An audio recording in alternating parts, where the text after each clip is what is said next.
코스피가 오후 낙폭을 줄이며 보합권에서 등락하고 있습니다. 장중 1,380원대 중반까지 올랐던 환율은 상승폭을 소폭 줄인 채 거래 중입니다.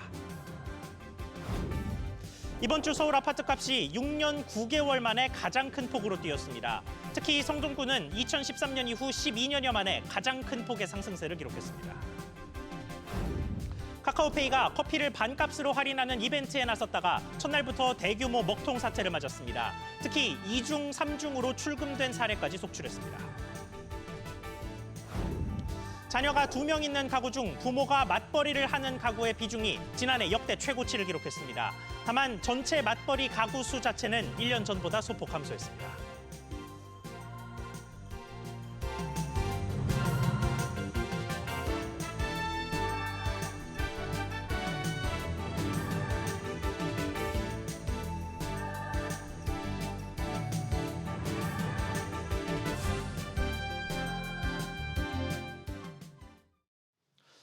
여러분 안녕하십니까?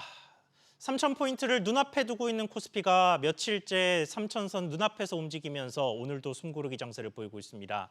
특히 중동 상황이 확전 수순이라는 관측이 나오면서 외국인과 기관이 매도에 나서고 있는데 개인이 이 물량을 받아내면서 증시를 지지하고 있습니다. 금융시장 상황 먼저 짚어보겠습니다. 송태희 기자. 네, 송태입니다. 네, 코스피가 오전 중에 상당히 혼란스러운 모습을 보였는데 오후 들어서는 비교적 보합권에서 계속 움직이고 있습니다. 그렇습니다. 오후 3시 기준 코스피 지수는 0.02% 오른 2,972 안팎에서 거래되고 있습니다. 중동발 악재가 부각되면서 기관이 3천억 원, 외국인이 1,100억 원 가까이 매도서에 나서고 있습니다. 하지만 개인이 이를 받아내면서 소폭 상승에 성공했습니다. 코스닥 지수는 0.2% 안팎 오른 781선에서 거래되고 있습니다. 대형주가 약 보합습니다. 삼성전자, SK하이닉스가 1% 미만 하락하고 있습니다. 두산에너빌리티, 셀트리온은 1% 안팎 떨어지고 있습니다. 네이버는 오늘도 2%, 카카오도 8% 오르고 있습니다. 네, 그 외 주요 특징주들 또 아시아 증시 상황도 살펴볼까요? 네, 원전 기대감으로 한미 글로벌이 상한가를 기록하고 있습니다. 방산 수혜 기대감에 풍산이 16% 이상 오르고 있고 CJ가 지주사 메리트와 실적 개선 기대감으로 8% 가까이 상승하고 있습니다.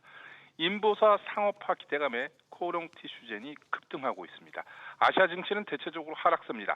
중국 상하이 종합 0.8%, 일본 니케이 0.7% 내외 내리고 있고 홍콩 항생과 대만 가고는 각각 2%, 1.4% 비교적 큰 폭으로 하락하고 있습니다. 환율은 달러당 4원가량 오른 1,378원 안팎에서 거래되고 있습니다. SBS 비즈 송태입니다. 서울 아파트값의 오름세가 무섭게 커지고 있습니다. 이번 주에는 주간 기준 6년 9개월 만에 가장 큰 폭의 상승세를 기록했습니다. 다만 앞서보다 양상은 좀 다른 게 수도권이 더 올랐던 코로나19 시기와 달리 이번에는 서울만 홀로 급등하는 모양새입니다. 취재기자 연결해서 부동산 시장 상황도 짚어보겠습니다. 정광윤 기자. 네, 정광윤입니다. 네, 서울 아파트값 얼마나 올랐습니까? 이번 주 서울 아파트값은 한 주 전보다 0.36% 올라 상승폭이 0.1%포인트 더 커졌습니다. 지난 2018년 9월 둘째 주 이후 6년 9개월 만에 가장 큰 폭으로 오른 겁니다. 0.13% 오른 수도권보다 3배가량 더 뛰면서 상승장 기준 서울과 수도권 오름폭 격차도 7년여 만에 최대로 벌어졌는데요. 부동산 규제 등 여파로 수도권 전국 상승률이 서울을 훌쩍 웃돌았던 지난 2020년에서 2021년 코로나19 당시 상승 국면과는 딴판입니다. 올 들어 누적 상승률로 봐도 서울은 무려 2.6% 넘게 올랐지만 수도권은 0.5% 수준이고 지방은 오히려 1% 넘게 하락했습니다. 네, 그러면 조금 더 세분화해서 이번 주에 각 지역별로 봤을 때는 어디가 많이 올랐습니까? 서울에선 성동구가 0.76% 올라 강남권을 모두 제치고 가장 높은 상승률을 기록했는데요. 지난 2013년 4월 이후 무려 12년 만에 최대폭입니다.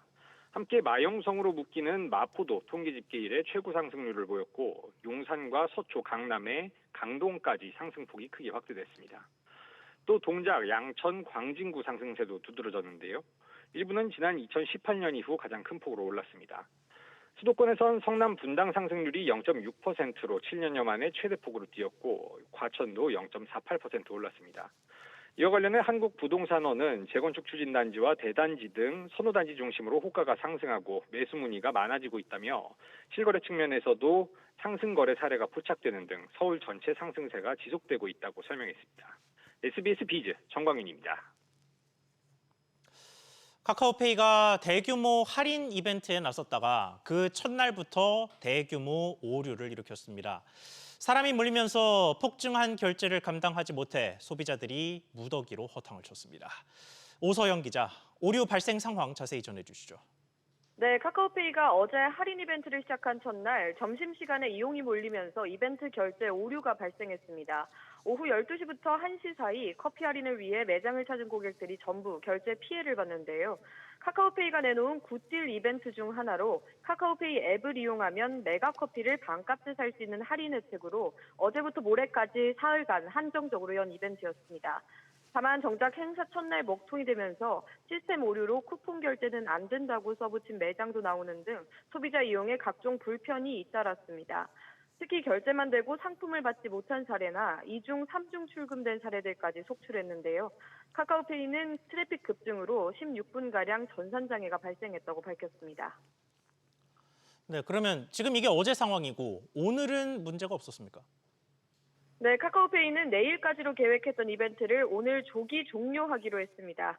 기존 오전 11시부터 오후 2시까지 구매할 수 있었던 이벤트 시간도 오후 2시부터 5시까지로 조정했는데요. 또다시 수요가 몰려 전산이 마비될 것을 우려해 조치를 취한 것으로 보입니다. 카카오페이는 이벤트를 우선 접고 환불 등의 후속 절차에 들어갈 것으로 보입니다. SBS 비즈 오서영입니다. 여름철의 대표 음식은 뭐니 해도 냉면이죠.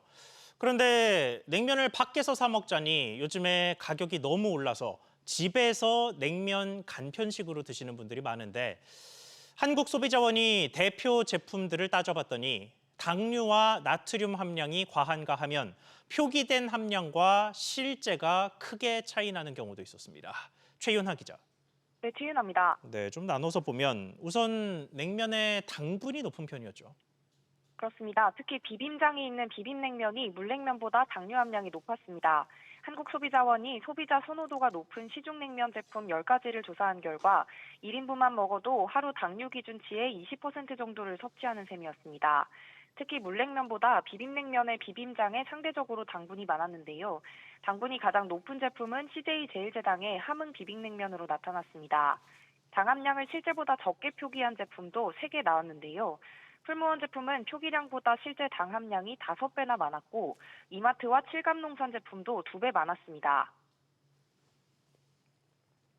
네, 그리고 나트륨 함량도 높았다면서요? 네, 나트륨은 비빔보다 물냉면이 높았는데요. 10개 중 9개가 1인분만 먹어도 하루 나트륨 기준치의 절반 넘게 섭취하는 셈이었습니다. 나트륨이 가장 많이 든 냉면은 칠감농산 제품으로 아예 하루 나트륨 기준치를 48%나 초과했고요. 반면 풀무원 함흥 비빔냉면 나트륨 함량이 가장 적었습니다. SBS 비즈 최윤아입니다. 2달 전 국내 2위 부동산 투자 전문 운용사에서 개인정보가 유출되는 사태가 벌어졌습니다. 회사는 스스로 주민등록번호 유출 가능성도 언급했었는데 최근 정부 개인정보보호위원회가 운용사를 상대로 자료 제출을 요구하는 등 서면 조사에 들어갔습니다. 박규준 기자, 정부의 움직임 전해주시죠. 네, 개인정보보호위원회는 이 마스턴 투자 운용을 상대로 개인정보 유출 경위 또 유출 내용 등을 파악을 위한 서면 조사에 들어갔습니다. 개인정보위는 4월에 벌어진 마스턴 운용의 개인정보 유출 관련해서 자료 제출을 요구했고 현재 답변을 기다리고 있는데요. 개인정보위 관계자는 서면 자료 요구를 했고 그 다음에 필요하면 현장에 나가는데 첫 자료 제출 요구를 열흘 정도 전에 했다며 자료를 여러 번 받게 될 것이라고 말했습니다. 개인정보위 절차상 공식적으로 현 단계는 조사 착수 전 검토로 큰 틀의 조사에 들어간 건데요.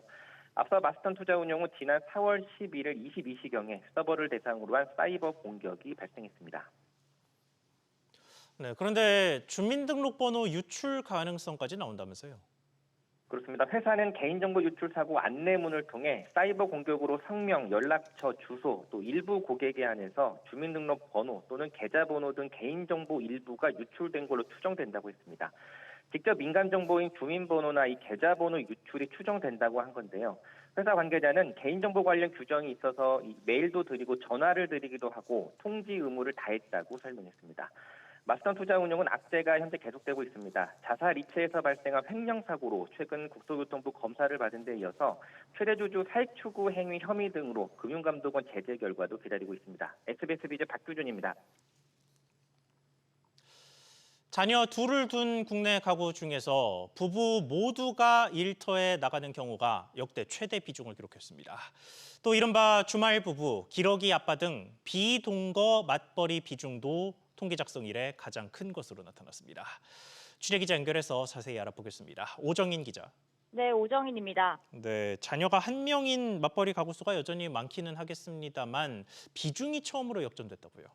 그렇습니다. 통계청에 따르면 18세 미만 자녀가 있는 맞벌이 가구는 지난해 230만 4천 가구였는데요.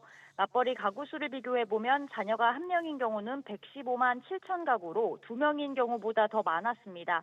하지만 자녀 수를 기준으로 보면 두 자녀 맞벌이 비중이 59.3%로 1년 전보다 2.3%포인트 증가하면서 역대 최대를 기록했습니다.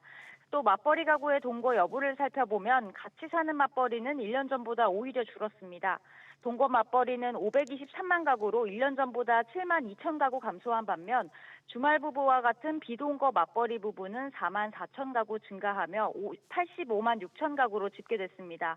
전체 맞벌이 가구 중 비동거 비중은 14.1%였는데 역시 지난 2015년 통계 작성 이래 역대 최대였습니다. 네, 그런데 전체 맞벌이 가구 수는 1년 전보다 좀 줄어든 것으로 집계됐죠. 네, 지난해 맞벌이 가구는 608만 6천 가구로 역대 최대를 기록했던 2023년과 비교해 2만 9천 가구 줄었습니다. 가장 큰 원인으로는 기저효과도 있지만 20대 고용이 감소한 점도 영향을 준 것으로 보입니다. 연령별 맞벌이 가구 현황을 보면 배우자가 있는 15세에서 29세의 경우 맞벌이 비중이 50.4%로 2.2%포인트 줄었습니다. 같은 기간 30대와 40대 맞벌이 비중이 증가한 것과는 대조적입니다. SBS 비즈 오정인입니다. 서울시가 예식장 고민이 큰 예비 부부들을 위해 대관료를 아낄 수 있는 시 공공예식장을 확대하기로 했습니다. 일명 스드메 비용도 최대 100만 원까지 지원합니다. 최지수 기자, 이렇게 되면 공공예식장이 얼마나 많아지는 겁니까? 네, 서울시가 실내외 공공예식장 40곳을 추가로 만들어 총 65곳으로 늘어납니다. 서울시는 시 거주자 또는 생활권자인 예비부부를 대상으로 지난해부터 대관료를 줄일 수 있는 공공예식장 사업을 운영하고 있는데요. 웨딩 업체들의 지나친 상업성 추구로 고통받는 예비부부들의 부담을 덜기 위해 공공예식장을 늘린다는 취지입니다. 남산 카페, 콘서트형 웨딩이 가능한 공연장, 한옥뷰, 선셋뷰 등 여러 유형의 예식장을 조성해 예비 부부들의 선택지를 넓힙니다. 실내 예식장 20곳, 실외를 20곳 늘리는데요. 남산뷰 카페 더 힐스 남산이 리모델링을 통해 9월부터 실내외 결혼식이 가능한 전용 웨딩홀로 탈바꿈하고요. 9월부터 한강버스 선착장 루프탑에서도 결혼이 가능해집니다. 2028년에는 반포주공 1단지 재건축 기부 체납을 활용해 복합 웨딩홀로 조성한다는 계획입니다. 공공예식장 대관료는 공간에 따라 무료에서 약 120만 원 정도입니다. 기획 진행비, 음향비가 150만 원, 꽃장식 150만 원 등 옵션에 따라 비용이 추가됩니다. 네, 그리고 결혼 준비 과정에 들어가는 비용들도 지원을 하죠. 네, 그렇습니다. 서울시는 공공예식장을 이용하는 부부들에게 스튜디오, 드레스, 메이크업 비용을 내년 1월부터 최대 100만 원까지 지원합니다. 시가 검소한 결혼 문화를 만들기 위해 스드메 표준 가격대를 정해놨는데 이를 준수한 신혼부부를 대상으로만 지원이 됩니다. 또 초혼 연령이 높아지는 점을 고려해 공공예식장 이용 커플에게 최대 100만 원까지 건강검진 비용도 지원합니다. 건강검진 실시 후 예식장을 이용하고 혼인신고를 한 뒤 비용을 청구하면 됩니다. 서울시는 이번 사업에 2026년까지 37억 원을 투입할 계획입니다. SBS 비즈 최지수입니다. 올해 1분기 국내 건설공사 실적이 20% 넘게 급감했습니다. 외환 위기 이후 최대 감소인데요. 건설 경기 부진이 예상보다 심각하고 이에 따라서 회복하는 데도 시간이 오래 걸릴 것이란 전망이 나옵니다. 윤지혜 기자, 올해 건설업계 상황 자세히 전해주시죠. 대한건설정책연구원에 따르면 올해 1분기 건설 기성은 26조 8천억 원으로 지난해 1분기와 비교해 7조 2천억 원, 21%가 감소했습니다. 건설 기성은 현재 진행 중인 공사 실적을 보여주는 대표적인 현행 지표입니다. 전년 동기 대비 감소율이 20%를 넘은 건 외환위기 때인 1998년 3분기 이후 처음입니다. 건설 기성은 지난해 상반기 3에서 4%까지 감소를 하다 하반기 9%대까지 하락했는데 올해 두 자릿수 하락폭을 기록한 겁니다. 일반적으로 건설 기성은 큰 변동이 없는 지표라는 점에서 현재의 건설 경기 부진이 얼마나 심각한지 보여준다고 보고서는 밝혔습니다. 네, 그러면 앞으로 건설 경기 회복에 대한 전망은 어떻습니까? 최근 나온 건설 지표를 종합해 볼 때 건설 경기 회복세는 내년 이후에나 기대할 수 있을 것으로 전망되고 있습니다. 현행 지표 부진에 더해 건설 수주와 건축 허가, 건축 착공 등의 선행 지표 또한 일제히 하향 곡선을 그리고 있기 때문인데요. 국토교통부 건설산업지식정보시스템 자료에 따르면 올해 5월까지 종합건설업 폐업 신고 건수는 276건으로 지난해보다 36건 늘었습니다. 종합건설업 폐업 신고 건수는 이미 지난해 641건으로 조사가 시작된 2005년 이후 최대치를 기록했는데 올해 지난해 폐업 신고 건수를 웃돌 수도 있다라는 우려가 나옵니다. SBS BG 윤재입니다. 주요 7개국 정상회의 참석을 마치고 귀국한 이재명 대통령이 국무회의를 주재합니다. 이 자리에서 전 국민에게 최대 50만 원을 지급하는 2차 추가 경정 예산안이 심의될 것으로 보입니다. 최나리 기자, 이렇게 되면 이재명 정부의 첫 추가 경정 예산이 되는 건데 그 윤곽이 나왔습니다. 네, 우선 추경의 민생회복지원금 예산을 반영하고 전국민 보편 지원 형태로 지급하기로 했습니다. 그동안 선별 지원이냐 보편 지원이냐 논란이 있었는데요. 전 국민 보편 지원 형태로 지급하되 기초생활수급자와 차상위 계층, 인구 소멸 지역 주민 등에는 추가로 지원금을 더 주기로 했습니다. 1인당 15만 원, 취약층은 최대 50만 원까지 지급하는 안이 검토되고 있습니다. 이번 추경안은 우리 당이 꾸준히 강조해온 민생회복지원금 보편적 지급을 원칙으로 설계됐습니다. 또한 이재명 대통령의 의지를 반영하여 취약계층 추가 지원 방안도 담겨 있습니다.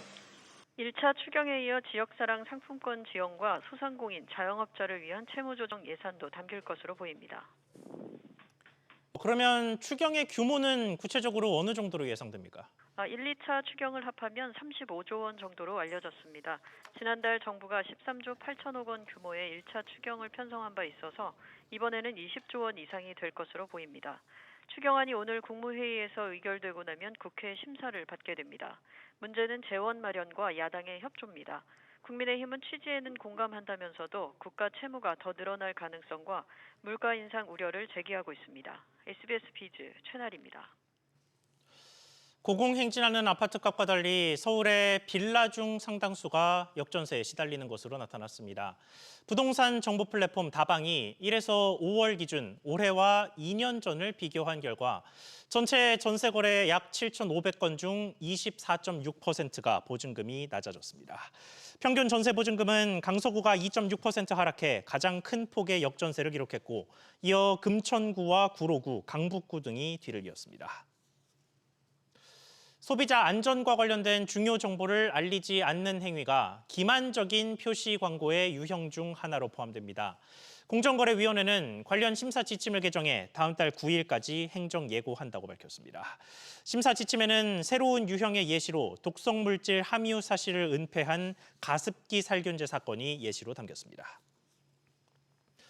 국내 중견기업 10곳 중 6곳이 새 정부의 가장 중요한 정책 과제로 경제 역성장 극복을 꼽았습니다.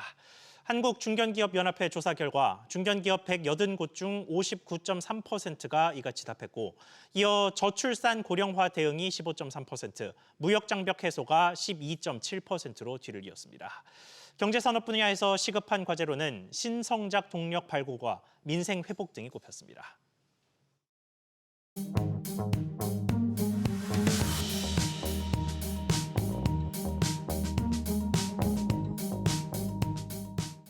안녕하세요. K웨더 공기지능센터에서 전해드리는 대기오염 예보입니다.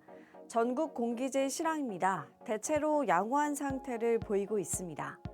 다음은 서울시 동별 공기질 실황입니다. 역시 양호하고요. 먼지 농도가 가장 높다고 보이는 지역도 보통 수준을 나타내고 있습니다. 오늘도 낮 동안 무덥겠고요. 강한볕에 자외선과 오존의 지수가 높게 나타나겠습니다. 하늘은 점차 흐려지겠고 늦은 밤 수도권과 충남으로는 비가 내리겠습니다. 공기질은 오후 들어서도 양호하겠습니다. 대기순환이 원활하기 때문인데요. WHO와 환경부 기준 모두 전국 보통 단계가 예상됩니다. 당분간 공기질은 청정하겠습니다. 다만 비 소식이 잦아 실내가 습한 만큼 제습에 유의하셔야겠습니다. 대기오염 예보였습니다.